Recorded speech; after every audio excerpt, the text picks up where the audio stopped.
This is episode 281, and we're going to talk about when leaders should and shouldn't justify themselves. Here are the two questions this podcast answers. One, how do you successfully transition into your first official leadership role?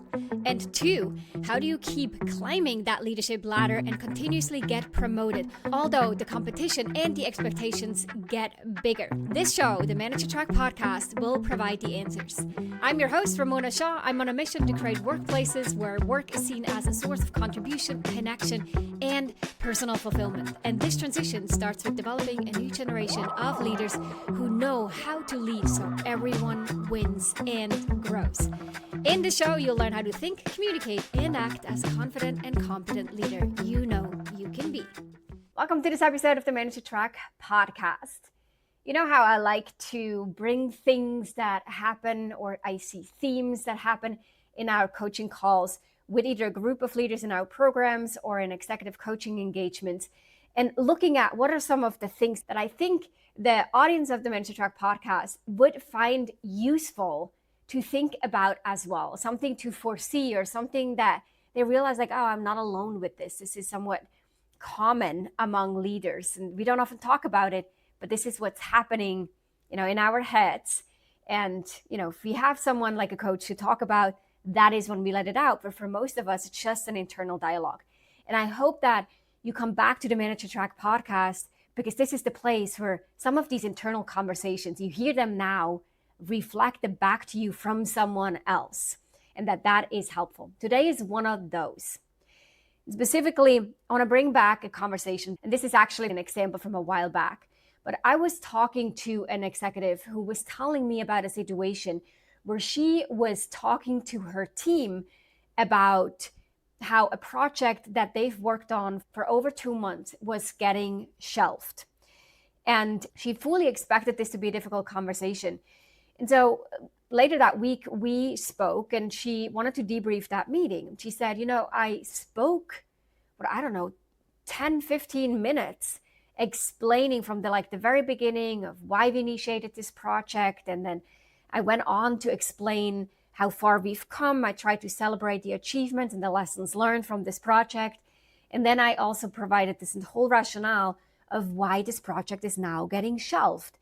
And at the end of it, I looked in the room and I saw a bunch of people kind of staring at me with a bit of a confused look. And I asked what kind of questions that they have and what else I can, explain to them and what they'd like to know. And then someone said, hey, can you just say what will happen next? I feel I'm a bit confused of what you're actually trying to tell us. And she had one of those aha moments right then and there where she realized she spent so much time explaining this decision, this situation, that she actually creates more confusion than anything else. And so explaining the market conditions, explaining the budget constraint, the strategic pivots, the concerns overall, the whole backstory of it, and even apologizing for the timing of this decision, that all seemed nice. But in the mix of this, I was not clear of what will happen next and what the actual impacts are of the decision to stop this project. So this situation is an example of what happens when we over-explain ourselves. And it's something that I see in myself, and I see it in leaders across all levels, from new managers who feel like they need to justify a lot of their boundaries or decisions to make sure that they come across as competent, all the way up to executives who dilute their strategic communications with unnecessary backstories or just too much detail. So in this episode, we're going to talk about when you owe people an explanation and when you don't. And more importantly, we're going to explore sort of the difference between explaining with purpose and explaining from a place of insecurity. Because what we really need to call out is that your authority may actually grow in the silence after the period, not in the paragraph that follows it. So if you've ever found yourself over-justifying your decisions, apologizing for setting boundaries, or loading up your communications with more context than anyone asked for, then this episode is for you. Okay, so setting some of this context, let's start by defining what I actually mean with over-explaining. Because it's not just about giving a lot of detail, although that is absolutely one part of it. But over-explaining also includes providing excessive justification, the unnecessary detail given where the other person is coming from or what you want them to do. It could also be the over explanation and clarification of boundaries that is unnecessary. So, in essence, it's anything where you continue to talk after your message was already clear. And for many of us, what makes this particularly challenging is that our role as leaders literally requires us to explain things, right? So your boss may expect you to justify your decisions and your strategy. Your team needs you to clarify expectations. Your peers want to understand your decisions. And so we're constantly communicating and explaining and providing context and rationale. And all that seems like exactly the right thing to do as leaders. But there is a line between the healthy transparency and this insecure justification. And so if you're just listening to this right now, I encourage you to quickly pause and really think about when is it that you feel you're really doing the right thing by explaining, and when is it that you notice you have this feeling come up where you feel like, oh, I'm kind of justifying, I'm over explaining. Think about a recent situation in a meeting. Oh my gosh, think about the emails you write. And if you have to strip out all the unnecessary stuff, you remember when you maybe have to say why you're rescheduling a meeting, and then how much did you explain for why you had to do that? When you had to change priorities, or you had to give an answer to someone, and then what is all this additional fluff that you added to your messaging that actually wasn't needed? You know, when someone says to me, hey, I can't make that meeting next week, I have travel in the morning, and then I have to pick up my daughter from preschool, and I'm just worried that it's too much. All that, although sort of as a friend, that's nice information, but in the professional setting, it's unnecessary justification. Hey, I can't make that meeting next week. Can we find a different time? Is totally sufficient. So the two different types feel different, but they also come from different intentions. This healthy explanation really serves clarity, while over-explaining typically serves our insecurity. So let me give you some more examples. Let's say, when you say no to a request, do you then find yourself giving 3 different reasons why you can't do it? That is over-explaining. When you set a boundary with your team, like, hey, I'm no longer checking emails after 8 o'clock. If something is urgent, please call me. Do you then spend 10 minutes explaining your family situation and apologizing for it? That's over-explaining. When you delegate a task, you might be providing so much backstory and context that your direct report is more confused than when you started. And your intention might be to make sure that they feel that you're competent, or that no ball will ever drop. But you're overloading them because of this insecurity versus being really mindful and just providing clarity and leaving it at that. Or when you give someone feedback, but you wrap it in so much like praise and disclaimers and context that the core message gets lost. Or worse, and this definitely does happen, they walk away unsure if there even was a problem, right? That's over-explaining too. And I often see this happen when leaders are triggered by a few specific fears. So it's the fear of being misunderstood and therefore looking incompetent, the fear of conflict, and that is then the fear of not being liked, the desire to appear fair and inclusive, also again, wanting to be liked, and then underneath all of that, and we can bundle it, are these people-pleasing tendencies.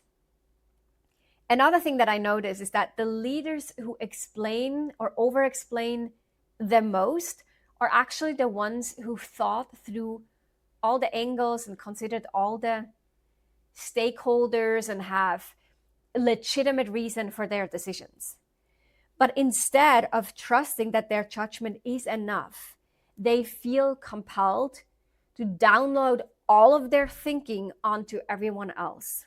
It's like the very analytical people who cannot leave out a detail because without you knowing that detail, you may not follow the argument or may have a reason to poke holes into their decision. So they need to provide you the full thing. And then again, that leads to this over-explaining, over-sharing of details and background context and all of that. So as you can see, we're starting to peel the onion a bit of what does over-explaining out of insecurity actually look like? Where are we finding ourselves in situations where that does show up? And then what is underneath? What is actually going on when we do this? So we're going to peel a little bit deeper into that onion, because understanding the psychology behind it is actually key to be able to change that pattern. Carl Jung talked about how we can lose trust in ourselves when we're always looking to others to validate what we think or feel. So over-explaining is one way that shows up. It's a sign that sort of deep down, we might not fully believe our own thoughts or choices are enough on their own. And then we want to make sure that everyone understands it and validates us sort of back so we can feel good about it. And like much in psychology, a lot of these tendencies start early. So if you grew up in a home where your feelings were maybe brushed off, or you had to defend your needs just to be heard, or simply stating how you feel or what you want wasn't really valid unless you were able to convince them and to have a really good reason.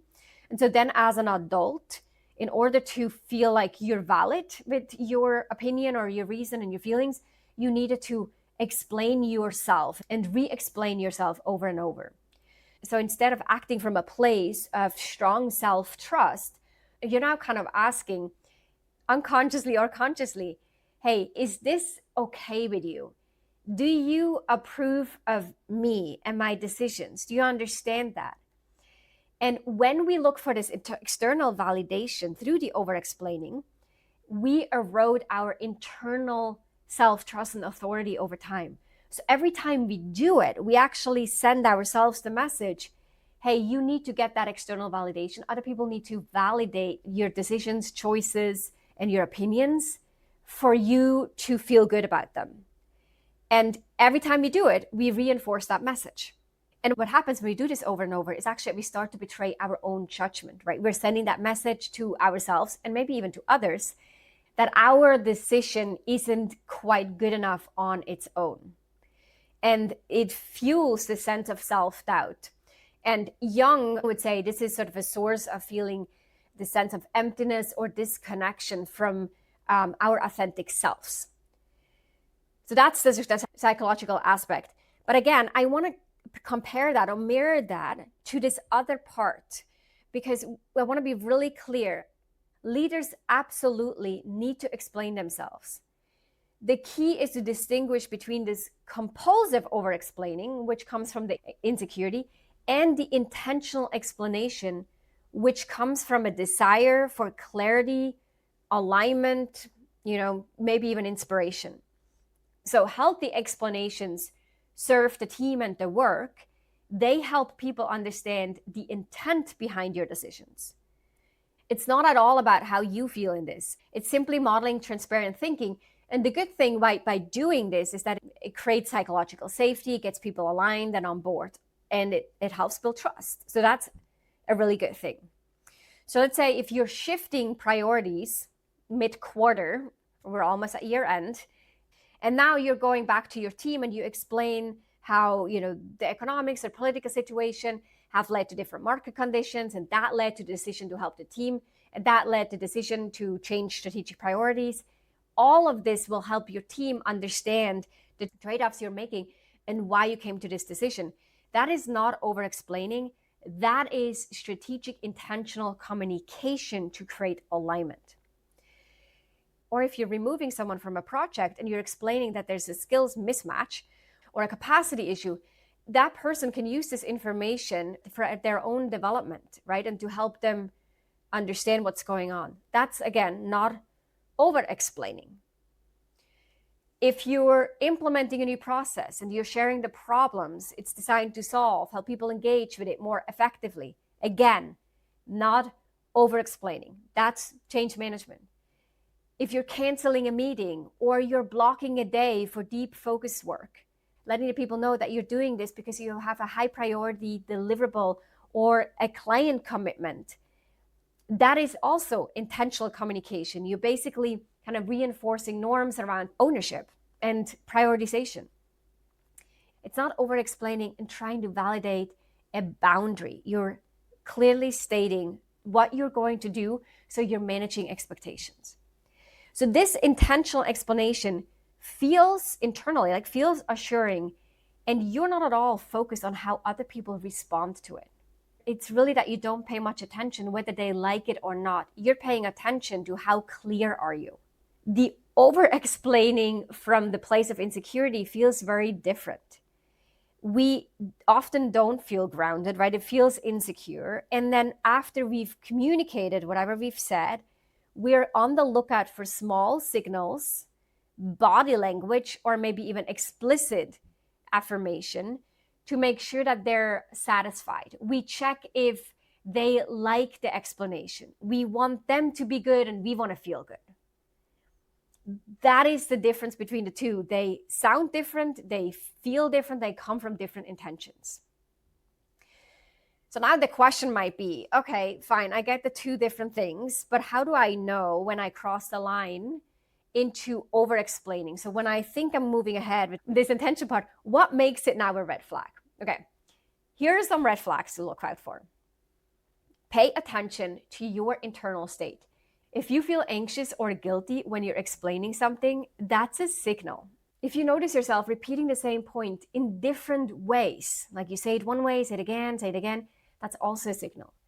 If you walk away from the conversation feeling resentful or depleted, those are all signals. Paying attention to how you feel. The second one is notice the impact of your message. If your explanation is actually making things less clear, or if people are asking follow-up questions that suggest that they're confused about what you're actually asking them to do, your explanation might be getting in the way of your communication. It could also be that no one asked for this additional detail. No one asked why you have to leave at 4 o'clock. You could just say, like, I have to leave at 4 o'clock today. You don't need to over-explain that unless that goes against company rules, right? But otherwise, no one's asked you for the details, but you sort of like volunteer a lot of information. Those are things to pay attention to. And then the third one is to pay attention to what happens in terms of team dynamics. When you consistently over-explain, it undermines your authority in sort of subtle, but over time, again, significant ways. And it can make people think that every decision is negotiable, or that they need your approval for things that should be within their scope. Because you're almost role modeling this like need for validation. And then it can lead to this approval-seeking behavior that spreads throughout the team. So if you notice that other people do it, like you can see it in others, like they're coming to you for validation, or they're just adding more than is necessary, that is a good signal that you should look at your own communication to see if that is what you role model. So if you recognize yourself in any of this, here's what I suggest to do. First, develop self-awareness around when you tend to over-explain. Before you communicate the decision or set a boundary, just pause and ask yourself, am I doing this for clarity or for approval? Is this detail essential, or am I trying to manage how people perceive me? Second, practice using silence as strength. Let your statements stand. If you say, hey, we're going to pause this project, you don't need to immediately fill the silence. Give people a moment to process what you've said before you add more information. Like, let it just sit for a moment. Then add some explanation. See what kind of questions come up versus taking them on a whole roller coaster that they can't escape from. Like, we've all been on the receiving end of this, where someone is sharing information with us we didn't ask for, we didn't need, and they say the same thing in 3 different ways. Be there. And we don't want to be there. So pause. And then third, just practice a new approach. Say no without over-explaining or justifying yourself. So for example, instead of saying, hey, I really wish I could join, I can totally see the value of the initiative, the timing is just really tricky right now because I'm juggling a few competing priorities, and I have to prepare for this client session, and I have an offsite with the team. And, I don't want to seem unsupportive. I just don't think I can give it the attention it deserves. At first glance, this might sound pretty good. You said, hey, great initiative. You would love to be participating. And then you added the reasons for why you can't. And you also said, like, hey, it's just that I can't give it what it deserves. So you're kind of praising them and recognizing how good this thing is. So you're doing it in a way that isn't going to hurt someone's feeling. But can you also see how that was an example of over-explaining, coming from a place of insecurity, right? It may sound thoughtful and polite, but underneath it all, it's an attempt to soften the no out of discomfort with how it might land. And it puts you then in a defensive posture and actually opens the door for either pushback or for you to feel guilty. So instead, if you say, hey, great initiative, unfortunately, I won't be able to take this on right now, given my current priorities, period. You were direct, respectful, and final. Now, at the end, you could still add, what I can do, however, is to help in this capacity or that way, or I can review something or make an intro. If there's something that you can add that at the end. But there was no over-explaining. It was very clear, very direct. So next time that you type up an email where you might have a tendency to over-explain, just read it again and look at how much of this fluff is unnecessary. And I find myself doing this all the time, where I would explain something, sometimes to strangers, sometimes to acquaintances, sometimes to someone where I'm the client, and I'm adding things because I think it'd be useful for them to understand my situation. But no, they don't. Them understanding my situation isn't helping anyone. It's not serving a purpose. It's not intentional. The only reason why I want them to understand my situation is to soften the blow, or again, make them feel better about it, and then I can feel better about it. So the question is like, do you notice when you do it, or does that happen on autopilot? In our communication and strengthening this and getting better at this skill and not over-explaining, it's all about having your eyes wide open and being self-aware of what happens, and then making a choice. You can intentionally make a choice to give people backstory, but then you're not doing it out of this emotional insecurity, but you're doing it because you choose to. You want to. Okay, that's different. Now, to wrap this up, the point really is that as a leader, it's important to model clarity and for you to develop self-trust, because more often than not, you'll have to make decisions that are not crystal clear. They're ambiguous. And you can't always ask people to give you a stamp of approval or to validate you on it. It's important that you trust yourself and you're okay with also making mistakes along the way, because that's inherent in the process. So the more that you are clear on this, and the more precise you are and intentional you are with the way that you engage and communicate with others, the more other people will respect you and treat you and model these types of behaviors as well. And by the way, that also means that if someone does that with you, someone makes a statement or has an ask or sets a reasonable boundary, even if you're curious and even if you feel like, well, I would explain myself more, really ask yourself, is this necessary? Do I need to know why they're saying that? Do they need to justify themselves? Or can I be okay with it? Right? So I am going to role model it myself, but I'm also going to make sure that I respect, honor, or maybe even like celebrate when other people on my team do the same thing. They explain and over-explain when needed and when it's done intentional to build clarity and alignment. But I don't need it for all this other stuff. Like, that is totally okay. Even if I have a personal curiosity, they don't need to explain themselves to me. It's okay. And so to bring that to the point, when we over-explain out of insecurity, we're doing it at the expense of clarity and effectiveness. It's just about how we feel about the whole thing. And that's not helpful. Not in the paragraph that follows.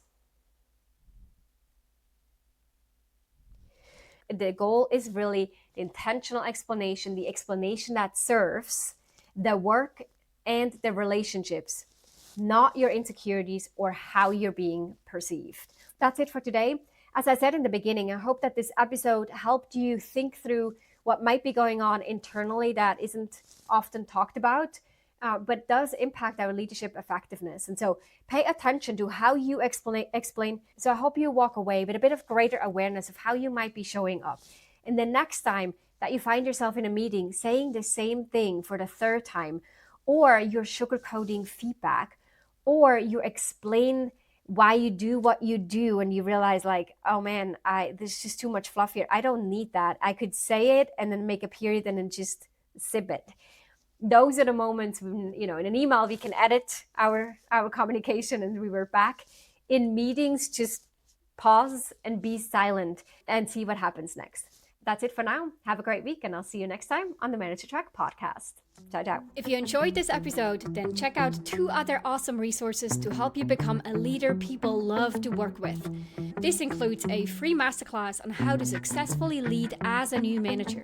Check it out at arcova.org/masterclass. The second resource is my best-selling book, The Confident and Competent New Manager, How to Quickly Rise to Success in Your First Leadership Role.